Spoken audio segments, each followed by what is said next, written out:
নমস্কাৰ বন্ধুসকল, ৰূপনীল ব্লগলৈ আপোনালোক সকলোকে স্বাগতম জনালোঁ।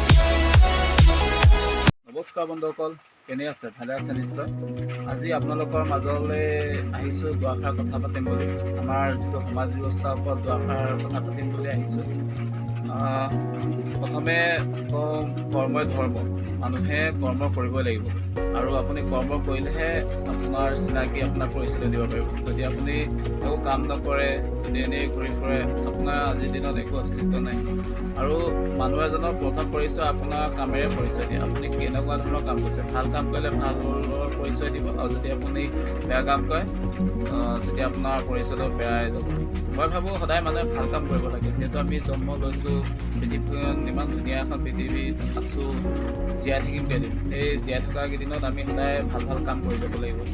সমাজৰ হৈ চিন্তা কৰিব লাগিব, অকল নিজক লৈ ব্যস্ত থাকিলেও নহ'ব। যদি আমি উঠি অহা প্ৰজন্মই যদি সমাজখনৰ কথা চিন্তা নকৰোঁ, নেক্সট প্ৰজন্মক আমি নৱপ্ৰজন্মক কি আদৰ্শ দেখুৱাই থৈ যাম। সেইকাৰণে ভাল ভাল কথা চিন্তা কৰিব লাগিব, তাৰ সন্মান জনাব লাগিব, আৰু কামো কৰি যাব লাগিব। নিজৰ লগতে সমাজৰ দুইটা কামেই আগুৱাই লৈ যাব লাগিব সমানে। যদি আজি সমাজৰ কাম নকৰোঁ, তেতিয়া মানে আপোনাৰ অঞ্চলত যদি ৰাস্তা পদূলি কিবা বেয়া আছে, যদি বহুত ধৰণৰ কিছুমান সমস্যা আছে, যদি আমিয়ে ওলাই আহি সেই সমস্যাবিলাক সমাধান নকৰোঁ, তেতিয়া কোনে কৰিব? তো বেলেগে চাই থাকিলে নহ'ব, বা কাৰোবাক দোষাৰোপ কৰিলে নহ'ব যে আমাৰ পৰিৱেশটো বেয়া, বা আমাৰ অঞ্চলটো ৰাস্তা পদূলি বেয়া, এইখিনি প্ৰব্লেম আছে।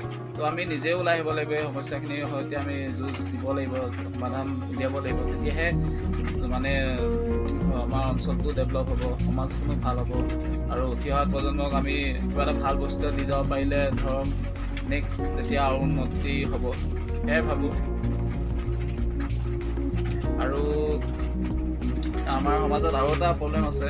আপুনি যেতিয়া এনেই থাকিব, বেকাৰ থাকিব, তেতিয়াও আপোনাক মানুহে হাঁহিব, আপোনাৰ বেয়াটোৱে চিন্তা কৰিব, ই একো নকৰে, টকা টকাত ঘূৰি ফুৰিছে, এনেকুৱা ধৰণৰ কথা ক'ব। আৰু যেতিয়া আপুনি কিবা এটা কৰ্ম কৰিব, কৰ্মটো যেতিয়া আৰম্ভ কৰিব, যেতিয়া আপুনি নিজৰ অভিজ্ঞতাই কৰ্মটো কৰি যেতিয়া এখোজকৈ আগবাঢ়ি যাব, অলপ উন্নতি কথা যেতিয়া আগবাঢ়িব, তেতিয়া মানুহে আপোনাক কেনেকৈ ডাউন দিব পাৰি, ই উন্নতি কৰিছে, কেনেকৈ ইয়াক অলপ ডাউন দিব পাৰি।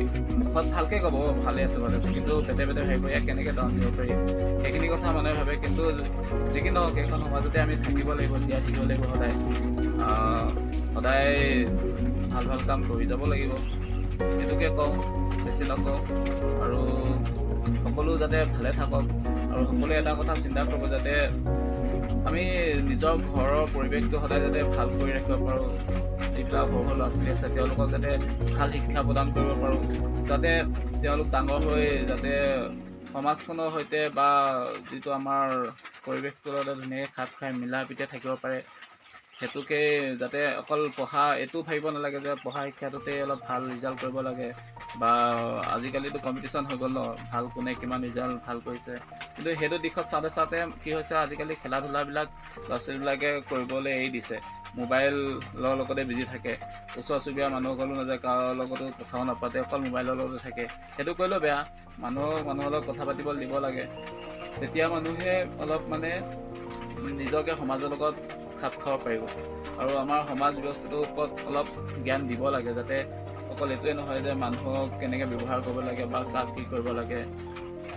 ঘৰৰ যিটো পৰিৱেশ, সেইটো সদায় ভাল কৰি ৰাখিলে বাহিৰতো ল'ৰাজন সদায় ভাল মানুহ হিচাপে গঢ় দিব পাৰিব। অকল স্কুলীয়া শিক্ষাই বা চাৰ্টিফিকেটখন থাকিলে ভাল বুলি বুজাব নাযায়। আৰু আজিকালি মানুহে এইটো হৈ গৈছে যে ভাল ৰিজাল্ট এটা কৰক, অকল চাকৰি এটা পাওক, বছ, সমাজৰ কথা চিন্তা কৰিব নালাগে, তাৰ লাইফটো সুখী হওক। সেইটো কৰিলে নহয়, আমি দুইটাই ভাবিব লাগিব। সকলো ভাবি, সমাজৰ কথা ভাবি মেলি চব দুইটা দিশ আগবঢ়াই লৈ পৰাটোৱেতো মেইন কথা। আৰু বেছি নকওঁ, একে কওঁ, শেষত কওঁ, মই সৰু সুৰাকৈ এখন দোকান আৰম্ভ কৰিছোঁ। এখন গেলামালৰ দোকানো আছে, লগতে আপোনাৰ কম্পিউটাৰ জেৰক্স এনেকুৱা দোকানো হয় লগতে। এতিয়া দোকানখন প্ৰথমে কম্পিউটাৰ দিম বুলি ভাবিছিলোঁ, কিন্তু কম্পিউটাৰ জেৰক্স এনেকুৱা কৰিম বুলি ভাবিছিলোঁ, কিন্তু এতিয়া দেখিলোঁ অকল কম্পিউটাৰটো দিয়াতকৈ তাকে গেলামালো বস্তু ভৰাওঁ, বহুত কিছুমান বস্তু ভৰাই দিওঁ, যাতে অলপ এটা নচলিলে এটা চলিব বুলি ভাবি। দোকানখন যিহেতু অলপ সৰুৱে হৈ গৈছে, সেইকাৰণে দোকান এখন বনাই আছে বেক চাইডে। চাওঁ কিমানটো সফল হ'ব পাৰোঁ। জীৱনততো যুঁজিব লাগিবই। তাকে কৈ আজি আপোনালোকৰ মাজৰ পৰা বিদায় মাগিছোঁ। ধন্যবাদ। আৰু মোৰ ভিডিঅ'টো এবাৰ লাইক কৰি দিব, যদি ভাল লাগিলে শ্বেয়াৰ কৰি দিব, আৰু মোৰ চেনেলটো